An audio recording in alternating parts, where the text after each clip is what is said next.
Obviously, we're all going to be on the quote-unquote hot seat next year. You know, it's going to be an important year for all of us. If you have a down year, a bad year, there's going to be people calling to move on, and especially when you're 40 years old. I'm going to go out there and play as well as I can. We have the success I know we're capable of having, then all that stuff takes care of itself. I don't think there's a team in the National Football League that has more on the line in 2024 than the New York Jets and year number 2 with Aaron Rodgers. The organization has seemingly gone all in this offseason, signing numerous older veteran free agents to help out the team right away to get over the hump. And for a team that finished 7-10 last year and 3rd in the AFC East, it wasn't going to take a lot more outside of Aaron Rodgers to get this team into the postseason for the first time in over a decade. Obviously, the quarterback play with Zach Wilson and Tim Boyle and Trevor Siemian last year was not good, but I've seen many people argue, and I kind of raised the question myself, is what quarterback would have been super productive behind that offensive line,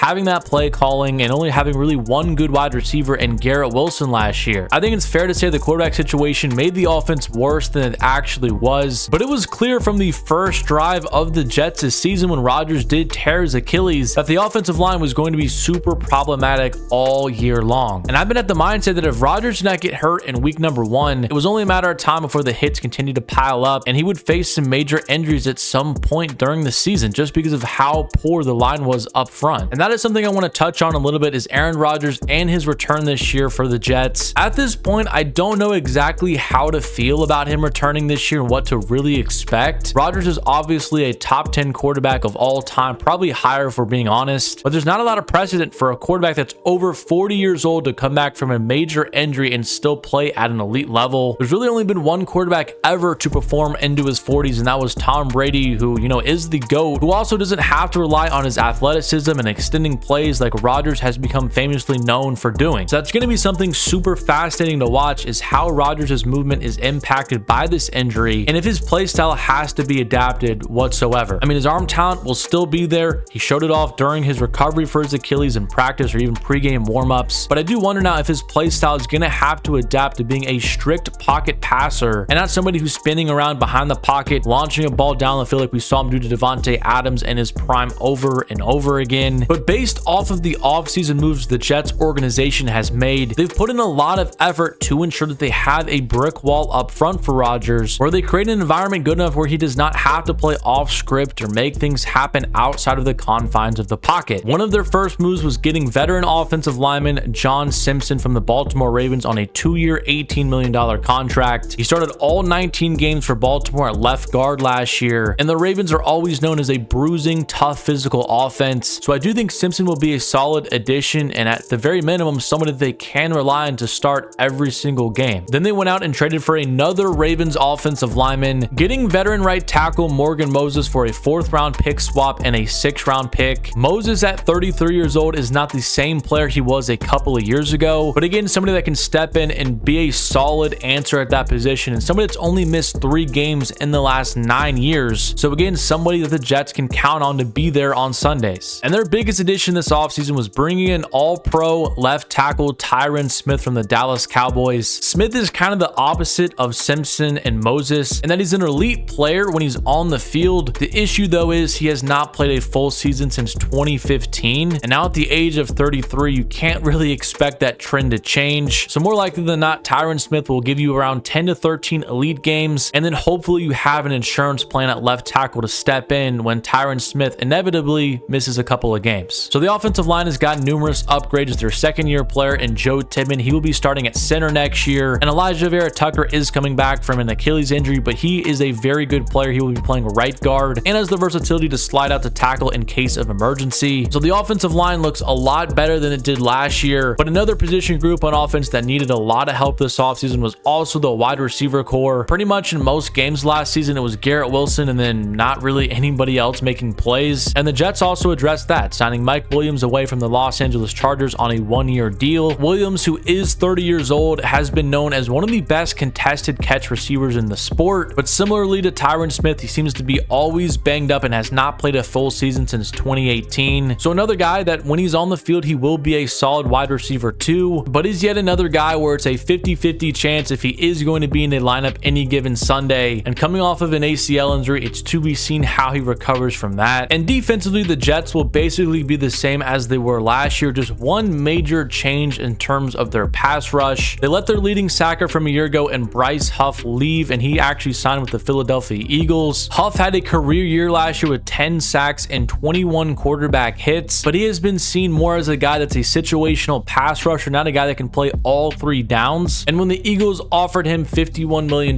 Joe Douglas and the Jets organization said, nah, I'm good on that. But then that created a gaping hole at pass rusher for the Jets, and I actually thought for a while they were going to consider drafting one with their 10th overall pick. But on March 29th, they traded with the Philadelphia Eagles to get Hassan Reddick for around a 3rd round pick that could become a 2nd depending on playing time. And if I'm honest, I didn't initially love this move for the Jets because they essentially just gave up Huff and a 2nd round pick for Hassan Reddick. And while I do think Reddick is a better player and a more complete player, he's also a few years later you had to give up a premium pick to acquire him, and he's also on the last year of his contract, so the Jets might even have to extend him well into his 30s. But for a team that has a small window with Aaron Rodgers, I do think it makes sense to go out and get a premier pass rusher instead of waiting for Bryce Huff to continue to develop. And for a defense that ranked 10th in the NFL last year in points allowed a game, which is also a little bit skewed because when you have one of the worst offenses in the league, it puts you on the field a lot more, puts you in more short field situations. So the Jets defense should again be one of the best in the league next year, bring back all of their key players, adding Hassan Reddick, and having another year of development for Sauce Gardner, Jermaine Johnson, Will McDonald. I'm not too worried about the defense holding this team back from achieving what they want to next season. It's going to come down to the offense and the return of Aaron Rodgers if he is the same player, if he is still one of the better quarterbacks in the league, and if a lot of their key players on offense who have dealt with a lot of injuries like Mike Williams and Tyron Smith and Elijah Vera Tucker, if those guys can stay healthy for a good bulk of the season. And in a couple of weeks for the NFL draft, the Jets do have 2 more premium picks to add some more talent to the roster. As I mentioned earlier, the 10th overall pick and then pick number 72 in the 3rd round. And the 10th pick has become a fairly interesting debate on who the Jets should actually use that selection on. They've addressed all their major moves, getting a pass rusher, getting a wide receiver 2, getting some offensive line help. The Jets could add another weapon to their offense or even some more offensive line depth, and I really think that's the 2 directions that they should decide to go in this upcoming draft. It'll ultimately come down to Joe Douglas and his vision for this roster next year and a couple years beyond. If he's concerned about Tyron Smith's health or Morgan Moses' health as he enters his mid-30s, maybe getting a tackle who can step in and also be pretty versatile to play any position on the offensive line could be a pretty good investment. But the counterpoint to the argument is you feel pretty good about the starting 5 on the offensive line. Do you want to draft somebody with that pick that might not be starting for you come week 1? Tyler Conklin and Jeremy Ruckert is an okay tight end duo. I would probably say towards the bottom half of the league. Adding Brock Bowers into that offense, which I see as one of the best weapons in the entire draft regardless of position, could be a fantastic add for this offense. Garrett Wilson, Breece Hall as your explosive weapons, Mike Williams as your red zone jump ball guy, and then having somebody that can go over the middle of the field and kind of be a safety blanket for Rodgers and Brock Bowers could be a very fascinating and fun pick for the Jets. But regardless which direction they decide to go, the Jets have to be a playoff team next year. I think Robert Saleh will be fired. I think Joe Douglas will be fired. And I think the Aaron Rodgers era will more likely than not be over. Woody Johnson is a pretty impatient owner, and he's giving this another year after how disastrous things were last year. I really do think this is this regime's last shot to prove that they can be competitive and win a playoff game. And on paper, the Jets have the talent to be able to do that next year. It's just going to come down to the health of this team and if they can truly put it all together. But I want to know what you think about the New York Jets and what you expect from them in 2024. Do you think this team has what it takes to win a playoff game or 2 next year and even be a dark horse contender in the AFC? Or do you think they're headed for another disappointing season like they did last year? Let me know what you think in the comment section down below. But subscribe to the channel if you are new, drop a like on the video if you did enjoy it, and as always, thank you so much for watching, and I'll catch you guys in my next one.